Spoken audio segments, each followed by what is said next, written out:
22 நாட்களுக்கு மேலாக கர்நாடகத்திற்கு நிறுத்தி வைக்கப்பட்டிருந்த லாரி போக்குவரத்து இன்று தொடங்கப்படும் என்று லாரி உரிமையாளர்கள் சங்க சம்மேளன தலைவர் குமாரசாமி தெரிவித்திருந்தார்.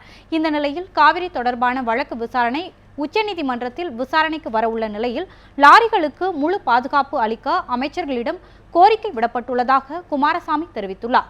இதுகுறித்து அவரிடமே கூடுதல் தகவல்களை கேட்கலாம். ஐயா, லாரிகள் இன்று முதல் இயக்கப்படும் என்று அறிக்கை வெளியிட்டிருந்திருக்கீங்க. ஆனால் இன்னைக்கு உச்சநீதிமன்றத்தில் வழக்கு வர இருக்கு. இதனால திட்டமிட்டபடி தமிழக லாரிகள் இயக்கப்படுமா? இல்லை, இன்னைக்கு இயக்கவில்லை. ஏன்னா நேற்று நாங்கள் டிஜிபிகிட்டையும் பார்த்தோம், பாதுகாப்பு இருக்கணும்னு சொல்லி. அப்புறம் போக்குவரத்து அமைச்சர், அதே மாதிரி போக்குவரத்து ஆணையாளர், போக்குவரத்து செயலாளர், உள்துறை செயலாளர் எல்லாரையும் பார்த்து எங்களுடைய மனுவை கொடுத்தோம்.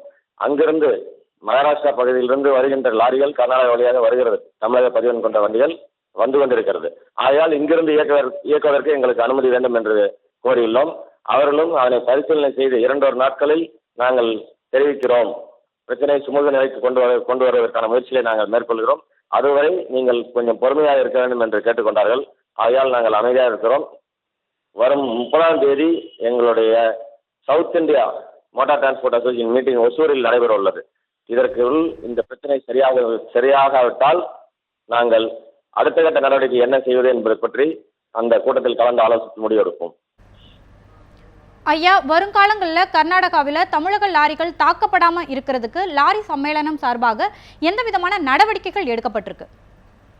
அது கர்நாடகா மக்கள் இது பண்ணல.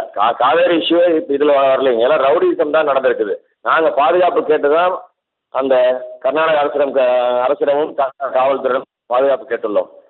இது சம்பந்தமாக அங்கிருக்கும் கர்நாடக மாநில லாரி உரிமையாளர்கள் சம்மேளனத்திலும் நாங்கள் பேசியுள்ளோம். இன்னும் வருங்காலங்களில் இந்த மாதிரி ஒரு தகராறுகள் அல்லது வண்டிகளை எரிப்பது போன்ற சம்பவங்கள் நிகழாமல் இருக்கிறதுக்கு நாங்கள் முயற்சிகள் மேற்கொள்வோம் என்று அவர்களும் உறுதி கொள்கிறார்கள். ஐயா, உங்களுடைய தகவல்களுக்கு நன்றி.